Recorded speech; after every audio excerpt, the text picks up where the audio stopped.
Quero convidar vocês, meus irmãos, a abrirem suas Bíblias no livro de Neemias, no capítulo 8. Peço que vocês se coloquem de pé para a gente fazer a leitura da lei do Senhor, da Escritura Sagrada. Eu vou ler o capítulo todo. Escute com fé o que diz a palavra de Deus. Quando chegou o 7º mês e os filhos de Israel já estavam morando nas suas cidades, todo o povo se reuniu como um só homem na praça diante do portão das águas e pediram a Esdras, o escriba, que trouxesse o livro da lei de Moisés que o Senhor havia ordenado a Israel.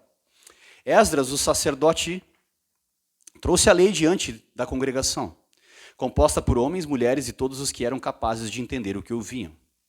Era o primeiro dia do 7º mês. Esdras leu o livro em voz alta, diante da praça que fica em frente ao portão das águas, desde o amanhecer até o meio-dia, na presença dos homens, das mulheres e de todos aqueles que podiam entender. E todo o povo tinha os ouvidos atentos ao livro da lei. Esdras, o escriba, estava num púlpito de madeira, que fizeram para aquele fim. Estavam em pé ao lado dele, à sua direita, Matitias, Sema, Anaías, Urias, Ilquias e Maazéias. E à sua esquerda estavam Pedaías, Misael, Malaquias, Hassum, Rasbadana, Zacarias e Mesulão. Esdras abriu o livro à vista de todo o povo, porque se encontrava num lugar mais elevado do que todo o povo. Quando abriu o livro, todo o povo se pôs em pé. Esdras louvou o Senhor, o grande Deus, e todo o povo, levantando as mãos, respondeu: Amém e amém. Inclinaram-se e adoraram o Senhor com o rosto em terra. E Jesua, Bani, Serebias, Jamim, Acube, Sebaías, Odias, Maazéias, Quelita, Azarias, Josabade, Anã, Pelaías e os levitas ensinaram a lei ao povo, e o povo permanecia no seu lugar. Eles iam lendo o livro da lei de Deus claramente, dando explicações de maneira que o povo entendesse o que se lia. Neemias, que era o governador, e Esdras, sacerdote e escriba, e os levitas que ensinavam o povo, disseram a todos: Este dia é consagrado ao Senhor nosso Deus, e por isso vocês não devem prantear nem chorar, porque todo o povo chorava, ouvindo as palavras da lei. Então lhes disse: Vão para casa, comam e bebam o que tiverem de melhor, e mandem porções aos que não têm nada preparado para si. Porque esse dia é consagrado ao Senhor. Portanto, não fiquem tristes, porque a alegria do Senhor é a força de vocês. Os levitas tranquilizaram o povo, dizendo: Acalmem-se, porque este dia é santo, não fiquem tristes. Então todo o povo se foi para comer, beber, mandar porções aos que nada tinham e fazer uma grande festa, porque tinham entendido as palavras que lhes foram explicadas. Até aqui. Senhor, nós estamos diante do livro da Tua lei, Senhor. Nós cremos que essa palavra é inspirada por Ti. Os escritores desse livro, Senhor, foram inspirados por Ti, Senhor, para revelar, Senhor, a grandeza do nosso Deus, para revelar o plano do nosso Deus e a vontade de Deus para as nossas vidas. Então nós Te pedimos, Senhor, abre o nosso coração, abre os nossos ouvidos para que ouçamos atentamente aquilo que o Senhor quer comunicar para nós nessa noite, em nome de Jesus. Amém e amém. Amém? Você pode tomar o seu assento. Depois eu termino o capítulo.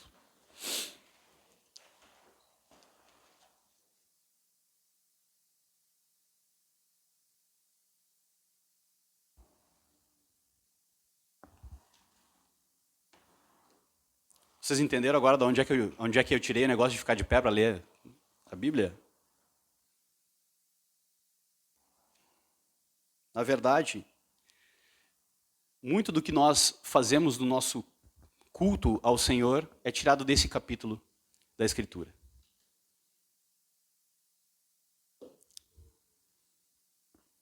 Então nós acabamos de encerrar a nossa série a respeito do sofrimento. Chega de sofrer um pouco. E a gente vai começar uma nova série, que é a série sem nome. Porque a gente não... Vai ser cartas pastorais. Aquilo que o Senhor me fala nesses dias e coisas que eu gostaria de comunicar à igreja, que vai ser um hiato entre uma série e outra, eu vou pregar nesses próximos domingos aí, tá bom? O primeiro assunto, então, é o culto público e a pregação do Evangelho como meio de graça. Você sabe o que é um meio de graça? Já ouviu essa expressão, meio de graça? O meio de graça é o meio de graça. O meio de graça, eu vou fazer uma analogia, né, uma ilustração aqui, para tentar explicar o que é o meio de graça. O nosso coração é o jardim que precisa ser regado pela água da vida. Mas para essa água jorrar e chegar até esse jardim, ela precisa de uma mangueira. E a mangueira é essa ferramenta, esse instrumento de Deus para fazer com que a água saia da fonte e chegue até o jardim. É um meio de graça, é um instrumento de Deus para fazer, um instrumento de Deus designado por Deus para fazer aquilo que Deus deseja em nossos corações. Então o culto público e a pregação são meios de graça que Deus usa para confrontar o povo de Deus, para transformar e para santificar o povo de Deus. Então eu queria fazer aqui uma introdução rapidinha, porque a gente saiu de uma série do sofrimento e de repente a gente caiu em Neemias capítulo 8. Então eu vou explicar um pouco do que estava acontecendo aqui para a gente entender melhor como essa mensagem se encaixa no todo da Bíblia e também se aplica aos nossos dias e à nossa vivência. O povo de Deus tinha ficado cativo na Babilônia 70 anos. Depois ele foi liberado, né, para voltar para a terra prometida, que era Canaã. E aqui, nesse contexto, especialmente para a cidade de Jerusalém. Então o livro de Neemias, ele conta a história da reconstrução da cidade de Jerusalém, que tinha sido destruída, principalmente os muros da cidade, porque Jerusalém fica no alto de uma montanha, e era uma cidade-estado bem grande, que era cercada por um grande muro, tipo a história de Jericó. Então todas as cidades-estados tinham um grande muro para proteção da cidade. Só que por causa da guerra, né, essa cidade tinha sido invadida, esses muros tinham sido destruídos. E Neemias então é um líder que levanta homens, levanta recursos para reconstruir esse muro, reconstrói o muro da cidade. O povo de Deus volta do exílio, habita a cidade, reconstrói as suas casas. Então a cidade está reconstruída, as casas dos israelitas foi reconstruída, só que faltava uma coisa, um elemento muito importante para essa cidade voltar a ser a cidade do Senhor. O culto ao Senhor precisava ser restaurado. Culto ao Senhor. E nesse capítulo, o que nós vemos é a restauração do culto ao Deus verdadeiro. Como que isso acontece? Neemias, então, é esse líder político que organiza a cidade, organiza a reforma da cidade, mas quando vai se tratar a respeito das coisas do reino de Deus, ele chama Esdras. Então, na sequência da leitura da Bíblia aqui, né, temos Esdras e Neemias que são contemporâneos. Esdras conta a história de como a questão religiosa é retomada na cidade de Jerusalém, e Neemias é mais a questão política e estrutural dessa cidade. Então, Esdras é esse escriba, né, que começa então a restabelecer o culto ao Senhor na cidade de Jerusalém. E olha que interessante, quem é Esdras? Esdras capítulo 7, versículo 10, diz algo interessante. Esdras 7,10 diz assim: porque Esdras pôs no coração o propósito de buscar a lei do Senhor, cumpri-la e ensiná-la em Israel, os seus estatutos e os seus juízos. Esse era Esdras. Era um homem temente a Deus, que buscava a lei do Senhor, buscava cumprir a lei do Senhor e ensinar em Israel os seus estatutos e os seus juízos. Então Esdras foi levantado, né, para anunciar a lei de Deus novamente para o povo. Então, o culto e a pregação são fatores centrais na vida de um cristão. São centrais na vida de um cristão. E eles são meios que Deus usa para transformar e santificar o seu povo. Os meios de graça são os instrumentos de Deus pelos quais o Espírito Santo capacita os crentes a receber Cristo e os benefícios da redenção. Embora ele pudesse ter escolhido revelar Cristo imediatamente ao seu povo, ele determinou antes fazê-lo através de certos meios. Deus designou a palavra, os sacramentos e a oração para serem os meios principais pelos quais ele comunica Cristo e os seus benefícios aos crentes. O Catecismo de Westminster, um documento histórico da igreja, diz assim: define a expressão meios de graça como os recursos visíveis e comuns pelos quais Cristo transmite à sua igreja os benefícios de sua mediação. Isso são meios de graça, os recursos visíveis, comuns pelos quais Cristo transmite a sua mediação para a igreja.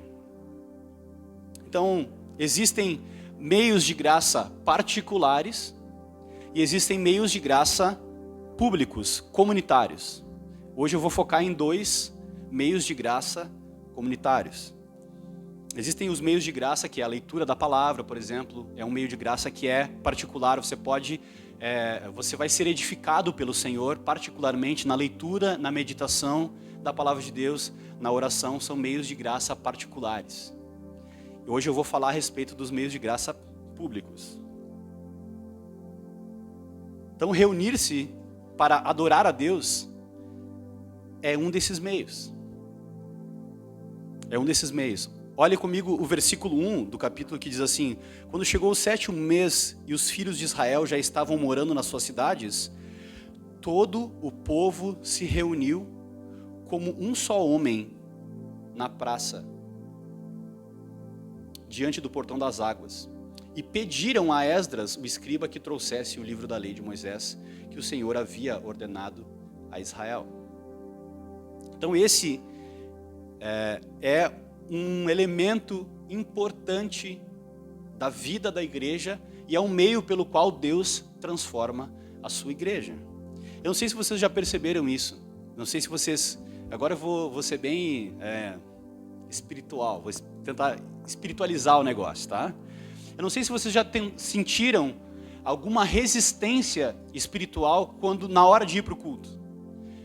Falha o motor do carro, queima a chapinha, sei lá, acontece alguma coisa que o inimigo se levanta contra as pessoas para as pessoas não virem ao culto.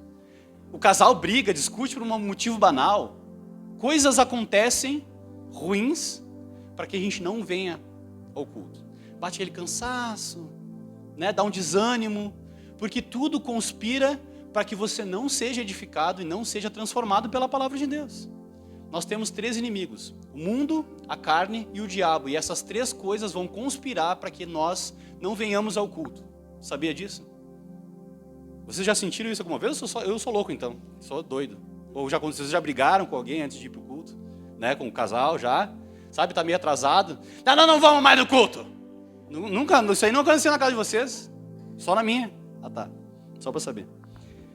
Então, beleza? Nós também. Mas isso acontece. Por quê? Porque o diabo sabe que o culto é um meio de transformação e de graça para a transformação da sua vida. O seu desejo, no fundo, o seu espírito deseja se deleitar no Senhor, na sua palavra, mas a carne deseja ficar em casa vendo futebol. E há essa luta dentro de você.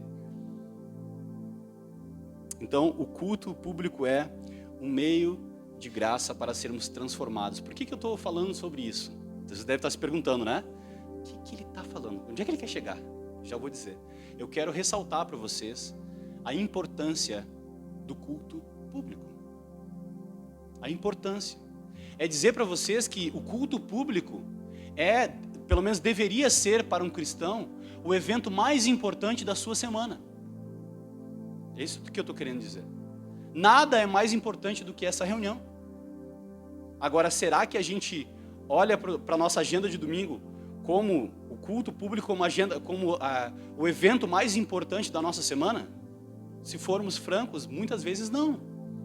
Muitas vezes não. E por isso, a gente abre a lei do Senhor. E Deus fala para nós, olha as suas prioridades. Onde você tem colocado o Senhor e esse meio de graça na sua vida? Como prioridade, sabe que memes são ilustrações para pregadores, né? Tem aquele meme, né? Não trate como é que é? Não trate como opção, não trate como prioridade que ele te trata como opção. A gente trata o Senhor como opção, mas quer que ele nos trate como prioridade. É ou não é? Então assim, Deus jamais projetou que o verdadeiro crente vivesse sozinho. Após a ascensão de Cristo, os apóstolos saíram pelo mundo plantando igreja e estabelecendo presbíteros em cada uma delas. Eles fizeram isso para que os crentes novos fossem fortalecidos, encorajados, guiados, instruídos e, acima de tudo, adorassem a Deus juntos. Deus e não os homens. Deus ordenou por meio do intermédio da reunião coletiva para a adoração, o crente recebesse bênção e ajuda divina para os dias futuros. Reunindo o povo de Deus receberia não somente bênçãos dele, mas também se fortaleceria mutuamente. Outra experiência, agora vamos para a parte do sentir. Não teve nenhum dia que você estava mal e você veio para o culto e você saiu daqui fortalecido, cheio de graça? Eu vários. Inclusive nesses últimos momentos, que vocês sabem que eu passei momentos muito difíceis. Cheguei aqui quebrado, cheguei aqui triste, cheguei aqui me arrastando. Mas o abraço dos irmãos, a palavra de Deus e a igreja, o culto público como um meio de graça, restaurou a minha alma. E isso não é uma exclusividade para mim, esse é um meio de graça que está disponível para todos que estão aqui.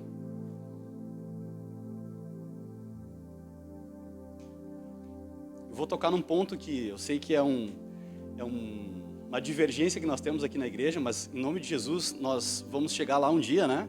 Historicamente as igrejas cristãs sempre adoram no domingo. Foi no primeiro dia da semana, o domingo, que o Senhor ressuscitou dos mortos e assegurou a ruína do domínio de Satanás. 50 dias após a ressurreição de Cristo no Pentecostes, novamente no primeiro dia da semana, o Espírito Santo veio sobre os crentes para enchê-los de poder. Então os cristãos se reúnem aos domingos, o primeiro, o melhor e mais admirável dia da semana, para adorar o primeiro, o melhor e mais admirável dos seres, o Senhor Deus. Amém? Ai, pastor, mas não pode ser na quarta? Pode ser na quarta. Mas durante 2000 anos, todo mundo adorou no domingo. Só o alecrim dourado que é na quarta. Por que é no domingo? Porque domingo é o dia da ressurreição. Nós estamos anunciando a ressurreição do nosso Deus. Nós cremos em Jesus Cristo que ressuscitou dos mortos. E o dia que Ele ressuscitou foi no domingo. É por isso que os crentes no domingo, eles saem das suas casas como se fosse um ato profético. De vir até a igreja e anunciar que Cristo morreu e ressuscitou. Para pagar a nossa dívida e nos reconciliar com o Pai. E é por isso que não existe nenhum compromisso mais importante do que o culto ao Senhor. Não deveria existir. Ai, pastor, mas não posso faltar nem um dia. É claro que pode. Existem exceções. Mas essas exceções acabam se tornando muito banais. Esse é o problema. Aí a exceção vai alargando, daí tudo vira. Hoje eu estou cansado. Mas hoje é aniversário do meu sobrinho. Mas é que hoje é aniversário de um primo de 4º grau. E aí vai. E aí aquilo que era para ser muito importante para nós, o meio pelo qual Deus nos transforma e nos santifica, vai ficando. Nós temos 52 domingos por semana. Na nossa igreja, nós temos poucas atividades. Por que nós temos poucas atividades? Porque todo mundo tem vida.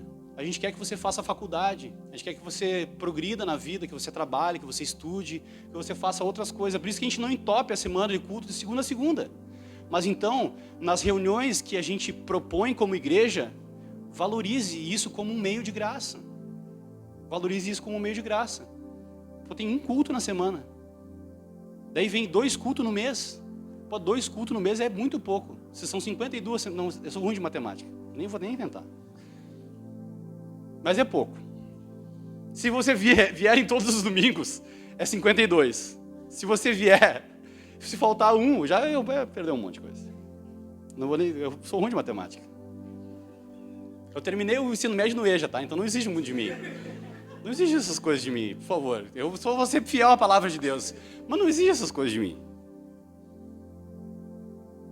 Então, irmãos, quais são os elementos da adoração pública? Quando o povo de Deus se reúne, existem alguns elementos que são importantes para a nossa edificação. São eles: leitura pública das Escrituras, acompanhado da pregação e ensino. Cantar salmos, hinos e cânticos espirituais. Ofertas e orações. Na leitura e exposição das Escrituras, Deus fala conosco. Nos cânticos, ofertas e orações, nós nos expressamos e falamos a Deus. Ainda que esses 2 elementos da adoração são importantes, o mais relevante deles é a pregação. Por isso que a pregação é o segundo meio de graça, de transformação das nossas vidas. E agora eu volto para o texto. Esdras, o sacerdote, trouxe a lei diante da congregação composta por homens, mulheres e todos que eram capazes de entender o que ouviam. Isso é muito importante. Isso é muito importante. Se nós pregarmos aqui, vocês não entenderem o que nós estamos querendo dizer, nós não pregamos. Agora, vamos falar a verdade. Com certeza aqui, você já foi num culto que tu não entendeu nada do que o pregador já falou. É ou não é verdade? Não é? Eu espero ser entendido nessa noite. De verdade, vou me esforçar muito para isso. Mas a gente vai, às vezes, né? Pelo menos ia no passado, a cultos que falavam um monte de coisa sobre Deus, sobre não sei o quê, mas não entendia bolhufas. Chegava em lugar nenhum. É por isso que nós valorizamos a pregação como algo central aqui no culto. Por isso que a gente usa esse método de pregação expositiva, porque a gente acha que esse é o método mais fiel. Olhando para esse capítulo da Bíblia, o que ele fez aqui é exatamente isso. Ele subiu num púlpito de madeira, ele leu em voz alta a palavra de Deus, para que as pessoas entendessem o que ele estava lendo, e depois eles explicaram para que todos entendessem aquilo que ele estava falando a respeito da lei de Deus. É o que nós fazemos aqui domingo após domingo, com toda boa intenção e com todo esforço que nos é necessário. E ninguém aqui é gênio e super pregador, mas a gente é muito esforçado em ser fiel à palavra de Deus. Você pode ter certeza que todas as pessoas que vierem aqui pregar vão passar por esse crivo que eu estabeleço como pastor da igreja. As pessoas vão se esforçar para serem fiéis à palavra de Deus. Talvez não sejam muito habilidosos e tudo mais, mas aqui não é para ser sommelier de pregação também, tá? Então, as pessoas que vierem aqui para pregar a palavra de Deus, seja quem for, elas vão assumir esse compromisso comigo, como pastor da igreja, e com os irmãos da igreja, em serem fiéis e tentarem explicar e aplicar a palavra de Deus. Amém? Esdras leu o livro em alta voz diante da praça que fica em frente ao portão das águas. Versículo 3. Olha o tempo de culto. Desde o amanhecer até o meio-dia. Então 1 hora de pregação tá bem bom, né? 6 horas, tá razoável, né? Tá suave. Desde o amanhecer até o meio-dia, na presença dos homens e das mulheres e dos que podiam entender. E olha como é importante essa parte aqui, meus irmãos. E esse é o ponto que eu quero focar com vocês. E todo o povo tinha os ouvidos atentos ao livro da lei. Irmãos, quando você vem ao culto, você valoriza a pregação?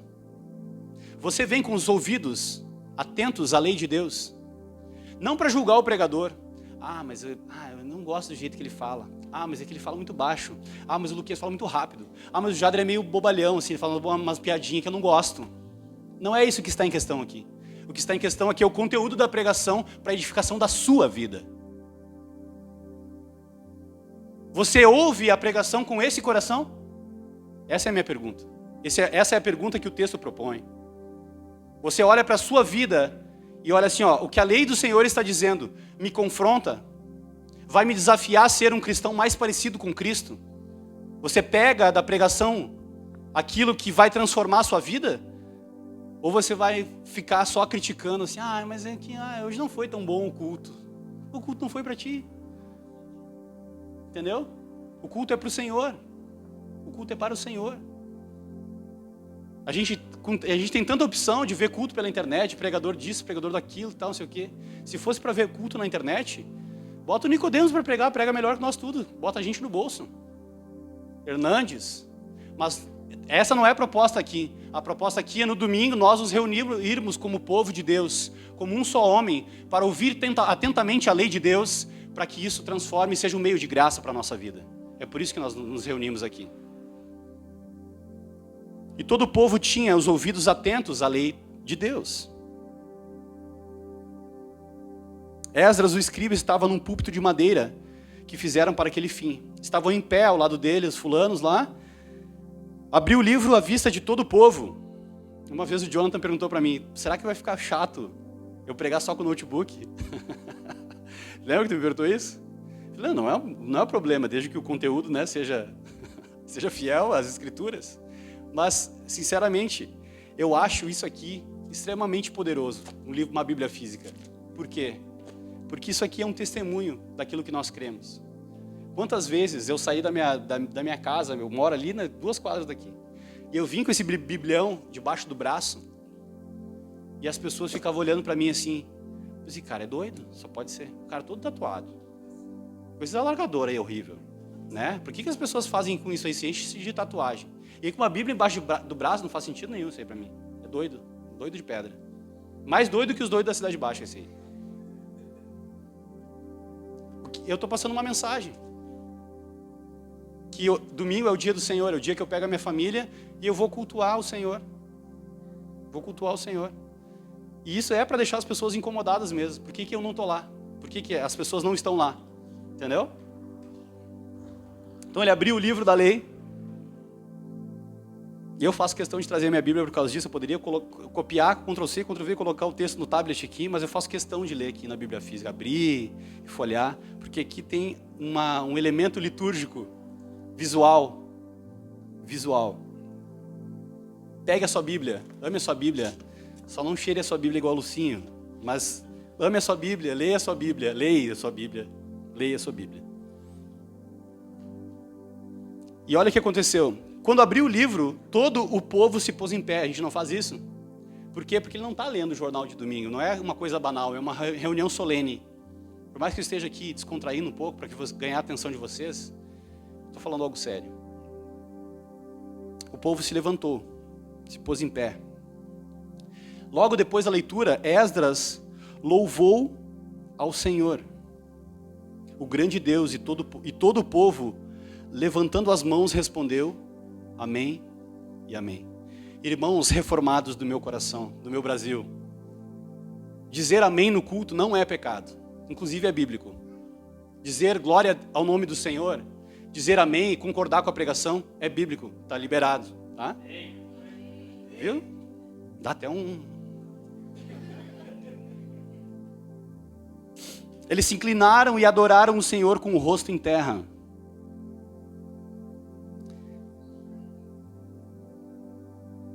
Neemias, que era o governador, e Esdras, sacerdote, escriba, e os levitas ensinavam o povo.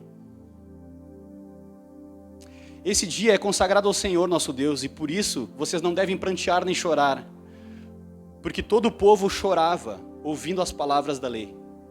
Tem pregador que entendeu isso aqui errado, né? Vamos combinar também, né? Porque parece que o objetivo da pregação é fazer a pessoa chorar de emoção, né, meus lindos? Né? Quem pegou a referência aí? O objetivo não é fazer chorar.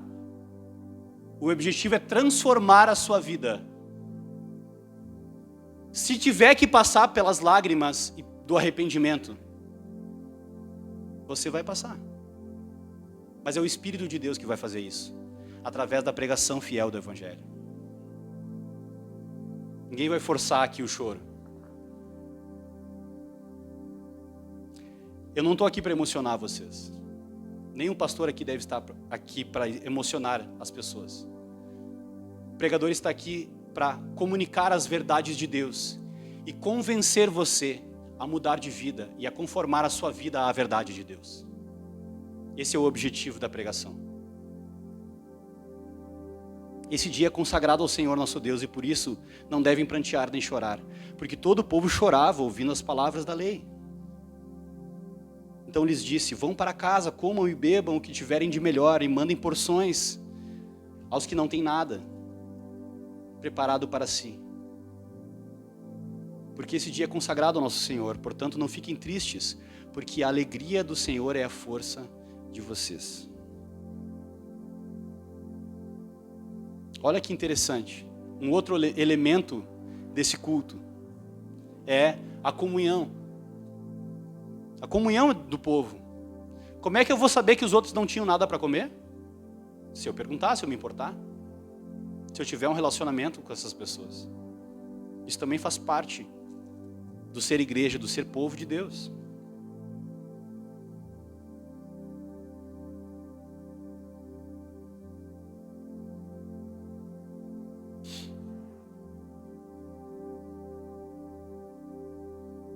Lá no fim do capítulo, diz assim: depois que eles leram depois que aconteceu essa reunião solene, aconteceu algo importante. Eles restabeleceram uma festa, que era a festa dos tabernáculos. Versículo 13, vou continuar. No dia seguinte, os chefes das famílias de todo o povo, os sacerdotes e os levitas se reuniram com Esdras, o sacerdote, para quê? Para estudarem as palavras da lei. Olha só o que ele diz. Acharam escritos na lei que o Senhor havia ordenado por meio de Moisés que os filhos de Israel deveriam morar em cabanas durante a festa do 7º mês, que era o mês onde eles estavam. Assim, publicaram e anunciaram em todas as suas cidades e em Jerusalém, dizendo: aqui é a aplicação daquilo que eles leram na lei. Eles descobriram que tinha alguma coisa que Deus queria que eles fizessem que eles não estavam fazendo. É assim que se ouve uma pregação. Eu preciso descobrir o que Deus quer que eu faça, que eu não estou fazendo. Olha a ordem. Saiam para os montes e tragam ramos de oliveiras, ramos de zambujeiros, ramos de murtas, ramos de palmeiras e ramos de árvores frondosas, para fazer cabanas, como está escrito. O povo saiu e trouxeram os ramos e fizeram para si cabanas, cada um no terraço, nos seus pátios e nos átrios da casa de Deus, na praça do Portão das Águas e na praça do Portão de Efraim. Toda a congregação dos que tinham voltado do cativeiro fez cabanas e morou nelas, porque os filhos de Israel nunca haviam feito isso desde os dias de Josué, filho de Num, até aquele dia. E todos estavam muito alegres. Isso é muito importante. Isso é muito importante. Esse ciclo que acontece é o objetivo do culto e da pregação. Nós viemos até a casa de Deus, até o lugar de culto, chame você como quiser, o casulo, a casulo. Nós viemos aqui ouvir a palavra de Deus. Quando nós ouvimos a palavra de Deus, Deus mostra para nós algo que nós deveríamos fazer que nós não estamos fazendo. E isso tem um reflexo na nossa vida. Arrependimento. Arrependimento. Por isso eles choravam. Eles estavam arrependidos porque tinham várias coisas que foram faladas no livro da lei que eles não estavam fazendo. Assim como eu e você. Várias vezes nós viemos aqui na casa de Deus, ouvimos a palavra de Deus e falamos assim: mas eu não estou vivendo isso aí. Tá, e aí, tu vai fazer o quê? Vamos fazer o que a gente descobriu que não está fazendo. Precisa haver uma resposta à pregação, uma resposta à mensagem do Evangelho, uma resposta na nossa vida como discípulos de Jesus. Então, se Deus falou para mim que quer que eu faça alguma coisa como discípulo de Jesus que eu não estou fazendo, eu vou sair daqui, eu vou fazer. Eu vou dar uma resposta para o Senhor. Não foi o que eles fizeram aqui? Eles descobriram que era para fazer cabanas e para habitar em tendas no 7º mês, beleza, descobrimos isso aqui. Ô, gurizada, o negócio é o seguinte, ó, os chefes das famílias aqui, nós vamos subir um morro agora, pegar um monte de negócio aqui, nós vamos fazer as cabanas e vamos fazer o que Deus mandou fazer. Beleza, deu uma resposta. E aí o que acontece? Através da pregação acontece um fenômeno chamado, que acontece assim, ó. A gente ouve, descobre que não estamos de acordo com a vontade de Deus. O Espírito Santo gera arrependimento no nosso coração. Nós nos arrependemos de não estar fazendo aquilo que Deus espera que façamos. Aí há um movimento de obediência. O verdadeiro arrependimento leva a uma obediência. Senão é só emocionalismo. Por isso que eu disse que eu não estou aqui para emocionar ninguém. Não. Eu estou aqui para anunciar a verdade de Deus. Para que ela confronte o seu e o meu coração. Para que a gente saia daqui e comece a fazer o que nós não estamos fazendo para o Senhor. Para que a gente possa se parecer cada vez mais com Jesus Cristo. Então nós nos movemos em obediência ao Senhor. Para fazer aquilo que nós deveríamos fazer e não estávamos fazendo. E quando nós conseguimos fazer isso, o que acontece conosco? Versículo 17. E todos estavam muito alegres. A alegria vem por meio da obediência ao Senhor. A alegria vem por meio da obediência ao Senhor. A rebeldia gera tristeza, gera distanciamento de Deus. A desobediência gera isso. Lembram de Adão? Exílio, distância de Deus, morte, tristeza, desolação. A obediência de Jesus Cristo nos leva à comunhão com Deus e alegria. Entenderam? Então, quando nós saímos daqui, dispostos a obedecer o Senhor, e de fato obedecemos o Senhor, a recompensa disso é a alegria. É isso que acontece. É isso que deveria acontecer domingo após domingo, culto após culto, conosco. Nós não devemos vir ao culto para dizer assim, o fulano pregou muito bem hoje. Que legal. E aí, o que isso muda na minha vida? Como isso me leva a obedecer ao Senhor e me alegrar nele? Como? O propósito do culto não é esse. Nem da pregação. O culto e a pregação são um meio de graça para que você conheça ao Senhor, para que você se arrependa dos seus pecados e da sua inconformidade em relação ao Senhor, para que Deus te dê força, para que você possa obedecer a Deus naquilo que você não tem obedecido. E o que acontece é que você se alegra no Senhor e a alegria do Senhor é a sua força. É isso que acontece. Isso é o que deveria acontecer nos cultos. Nos cultos. E todos estavam muito alegres. E o livro da lei foi lido diariamente, desde o primeiro dia até o último dia da festa. E celebraram a festa durante 7 dias. No 8º dia, houve uma reunião solene, conforme estava ordenado na lei. Então olha que interessante. Olha tudo o que aconteceu. O capítulo 8 de Neemias nos mostra todas essas coisas. Como deveria ser um culto verdadeiro ao Senhor. E como a pregação pode transformar a vida do povo de Deus. Irmãos, todo o Velho Testamento é construído nessa lógica. Desobediência,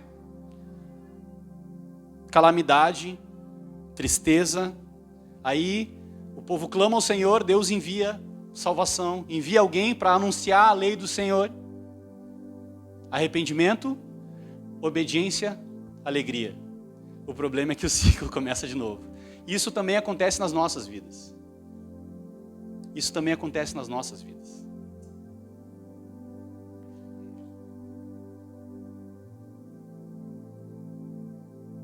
Então o culto como meio de graça, a gente precisa encarar o culto dessa maneira. A gente precisa encarar o Senhor, a sua lei, a sua palavra dessa maneira. Então agora que eu expliquei tudo o que estava acontecendo nesse texto, eu quero fazer algumas perguntas para que você se autoavalie. Não avalie as minhas piadas ruins e o que eu falei aqui, mas se autoavalie à luz da palavra de Deus. Olhando para a exposição desse texto, de como Deus reúne, como Deus ele se revela a nós, você tem cultuado a Deus com esse coração e dessa forma? Você tem vindo ao culto com esse coração e com essa disposição de coração? De ouvir a palavra de Deus, se arrepender dos seus pecados e buscar fazer a vontade de Deus? Você tem valorizado o culto ao Senhor? A pregação do Evangelho? Irmãos, não estou querendo louvor aqui. É nossa obrigação, é minha obrigação como pastor ser fiel à palavra de Deus. Mas convenhamos que está raro hoje em dia, pregação fiel à palavra de Deus. Você tem valorizado a pregação da sua igreja? Não estou dizendo que você não pode ouvir o Nicodemos, ouvir o fulano de tal, você ouve quem você quiser. Mas a pregação como esse meio de graça, em que você vem aqui, você ouve a palavra de Deus, e Deus alimenta o seu coração, a sua alma, te desafia. Vocês que estão aqui hoje, Deus está falando com vocês por meio da palavra. Deus vai usar esse pastor aqui, os pregadores dessa igreja, para edificar a sua vida. Mas você tem vindo ao culto com esse coração, com essa disposição? Hoje eu vou chegar lá na igreja e vou ouvir o Rodrigo pregar, e vai ser uma bênção na minha vida. Deus vai usar ele poderosamente para falar comigo, e vai alimentar a minha alma. Vou sair feliz de lá. Vou me arrepender dos meus pecados, mas vou sair disposto a ser diferente, a ser mais parecido com Jesus. É com esse coração que a gente vem para a igreja? É com esse coração que a gente tem vindo para o culto? Seja honesto com você mesmo, não precisa responder para mim. Eu digo, eu não venho várias vezes assim, mas eu quero vir. Diante daquilo que foi falado hoje, da palavra de Deus, eu quero vir. Eu quero parar de criticar os pregadores na minha cabeça, porque o pastor gosta de fazer isso, tá? Isso é pecado de pastor. E ouvir a palavra de Deus e buscar alimento na palavra de Deus. Não interessa quem está aqui. Deus vai usar o culto e a pregação como um meio de graça para transformar e abençoar a sua e a minha vida aqui nessa igreja. Amém? Esse evento do culto de domingo é o evento mais importante da sua semana? É um evento de importância máxima? Ou será que qualquer coisa pode te desviar daqui? Sabe por que eu digo isso? Vou usar essa série para meter uns papos retos. E aqui vai um. A nossa frequência não é boa na igreja. Não é boa. Eu conheço as minhas ovelhas, conheço quem frequenta aqui, e sei que as pessoas não vêm os 4 cultos no mês. É raro todo mundo vir 4 cultos no mês. Sabe por quê? Nós temos 55 cadeiras. E eu conto quantas cadeiras estão ocupadas. E eu sei quantas pessoas vêm regularmente aqui. E era para essa igreja estar cheia. Porque vem regularmente mais gente do que cadeira. Se as cadeiras não enchem, é porque tem pessoas que não estão vindo. Não estão priorizando isso, não estão levando isso a sério. Então esse é o meu papo reto para vocês. Vamos priorizar o culto ao Senhor. Ah, mas eu não tenho passagem, não tenho dinheiro. Nunca alguém deixou de vir aqui na igreja por falta de passagem que comunicou para nós e a gente deixou de dar. Nunca. Nunca. Nem que a gente tenha que buscar não sei aonde, a gente faz o possível e o impossível. Se esse é o empecilho, não vai ser um empecilho. Nos comunique a liderança da igreja e você vai estar no culto. Você vai ser abençoado 2 vezes. Vai ser abençoado com a passagem, com o dinheiro da gasolina, e vai ser abençoado no culto por estar no culto e ouvir a palavra de Deus. Amém?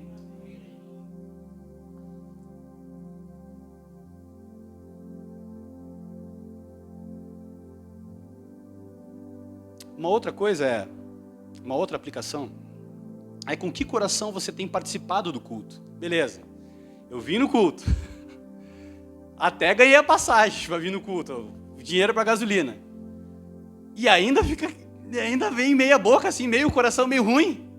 Difícil, né? Com que coração você tem participado do culto e recebido a palavra de Deus no seu coração? Você vem para moldar o culto ao seu gosto? ou para ser moldado pelo Senhor através do culto e da pregação.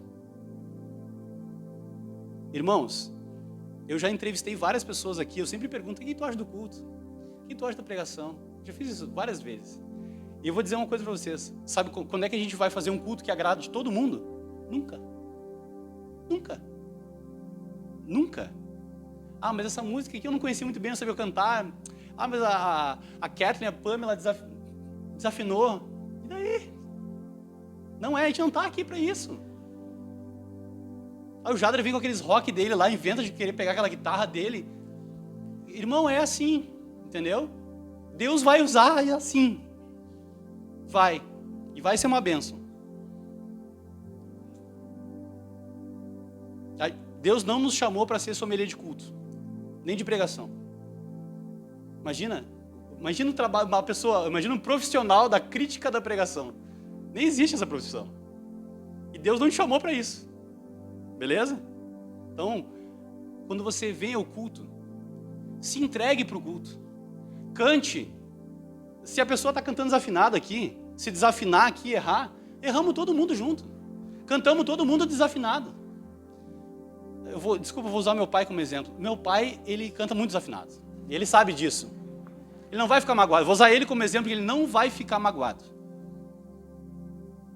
Ele não vai ficar magoado. Mas ele é um dos que canta mais forte. Vocês percebem a voz dele. Porque ele não está nem aí para vocês. Porque ele está cantando para Deus. Entenderam? É com esse coração que a gente tem que vir para o culto. Não é para dar showzinho. Ah, porque eu vou cantar. Não, é para cantar para Deus. Fecha teus olhos e canta para Deus. E Ele vai receber o teu louvor.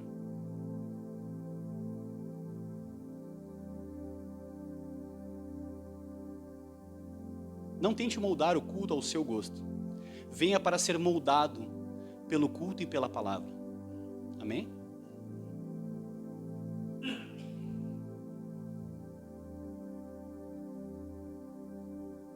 O culto aqui, então, mais uma explicação que eu vou aproveitar essa série para falar várias coisas que eu não consigo falar nas outras séries. Agora vocês vão sofrer na minha mão, quatro semanas aí, tá?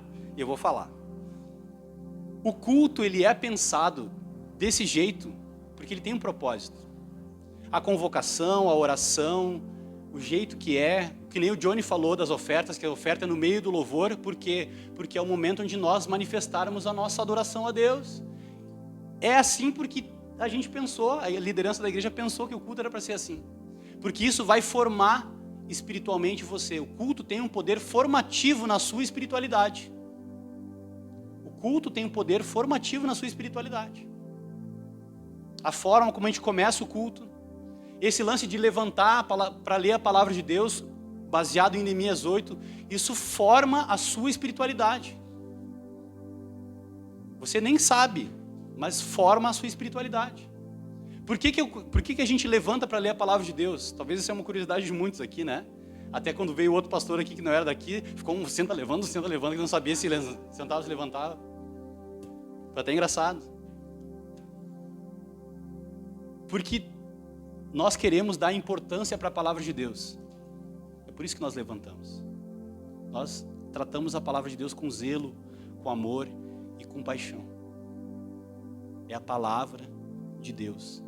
Então, quando alguém fala da palavra de Deus, quando você se levanta para ler a palavra de Deus, você lê a palavra de Deus, você inconscientemente você, eu vou sentar aqui e agora o malandro vai ter que pregar a palavra de Deus.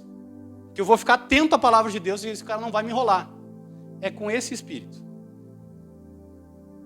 E para chegar aqui, tem que passar pelo meu crivo. E eu sou chato pra caramba, vocês sabem. E vocês estão descobrindo que eu sou mais chato do que vocês imaginavam hoje.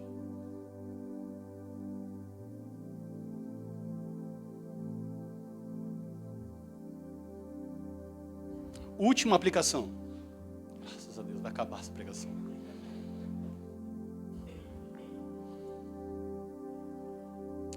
Ouvidos atentos. O povo tinha ouvidos atentos à lei do Senhor. Ouvidos atentos significa uma escuta ativa.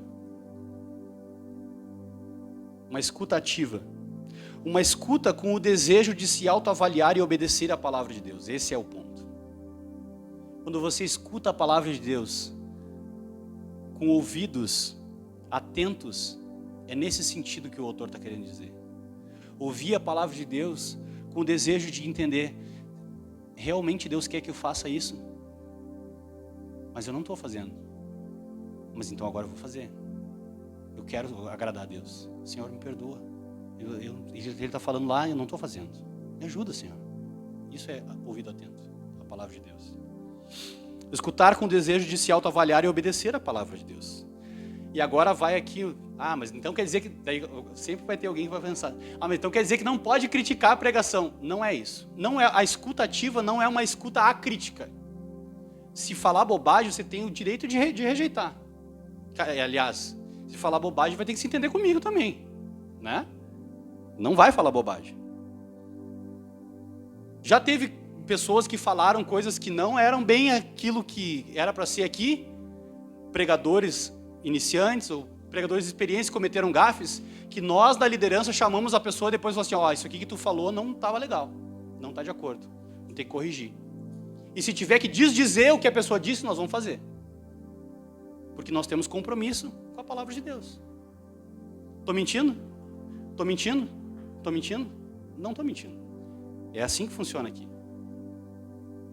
Vocês vão fazer parte de uma igreja que zela pela palavra de Deus. Eu também sou suscetível a erro.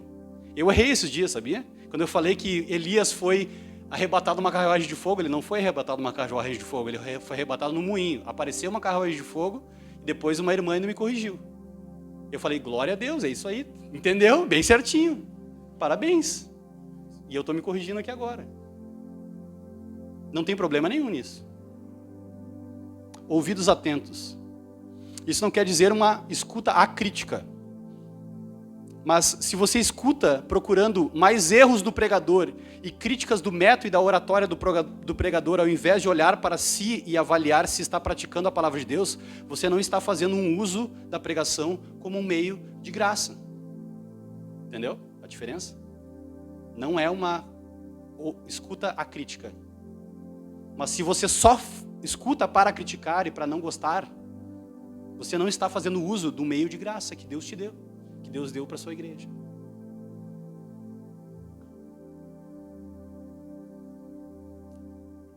Você consegue, e agora eu quero setar isso com vocês.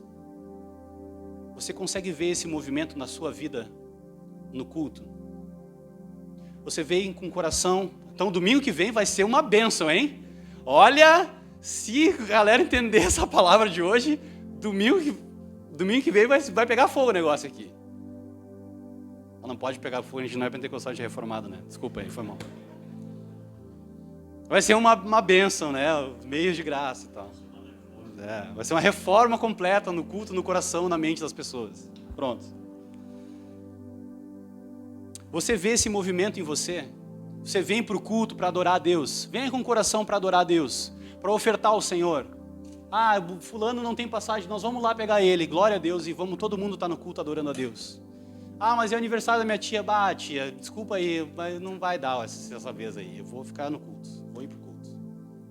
E outra, tu dizer isso pra tua tia é um bom testemunho. Porque a pessoa vai respeitar, o cara tem uma fé séria. Não é qualquer coisa que vai tirar ele do compromisso dele. Os caras que são marombeiro, eles não faltam academia. Pode chover canivete, né, Joyce? Né? A gente sabe que tu é do negócio. Estamos falando rasgado aqui hoje, então nós vamos falar rasgado. O cara que é marombeiro não falta na academia. Mas a minha tia está dane-se, eu vou lá fazer minha série lá. Depois eu vou no aniversário da minha tia. É ou não é? A minha dieta é assim. Por que com a igreja não é assim? Por que para o Senhor, que é para o Senhor, não é assim? Então vai ser assim, amém? Esse movimento de ouvimos a palavra de Deus, nos arrependemos, chegamos à conclusão de que nós não estamos fazendo algo que Deus espera que nós façamos. Nos arrependemos do nosso pecado. Buscamos no Senhor força para obedecer a Ele. E quando obedecermos a Ele, somos preenchidos com alegria. Esse movimento precisa acontecer culto após culto, aqui na igreja. Culto após culto. Você agora tem uma régua para medir realmente se o culto é bom. Então, se o culto é bom, não depende do talento do pregador, nem da banda, nem da liturgia, nem de nada. Depende só do seu coração. Se você vier com o coração alinhado para receber a palavra de Deus e obedecer ao Senhor, você vai ser preenchido de alegria e vai ter a sua vida transformada. Amém?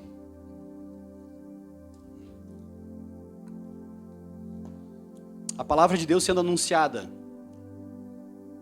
adoração, confronto da nossa desobediência, arrependimento, disposição para obedecer e alegria. Isso é um culto bom, à luz da palavra de Deus. Esse é o desejo desse pastor aqui, para a nossa igreja. Não é porque eu quero, é porque eu entendo que Deus espera isso de nós, à luz dessa mensagem. Não negligencie o meio de graça público que Deus tem te dado, o culto e a pregação fiel das Escrituras. Amém? Vamos orar?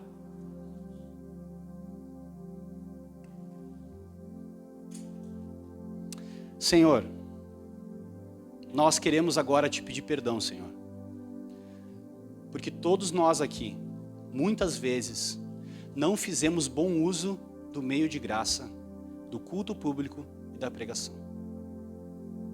O mesmo arrependimento que veio no coração do teu povo quando Esdras anunciou a palavra de Deus,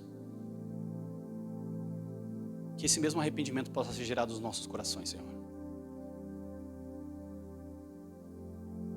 Reforma o nosso culto verdadeiramente à luz da tua palavra. Reforma o nosso coração, Senhor.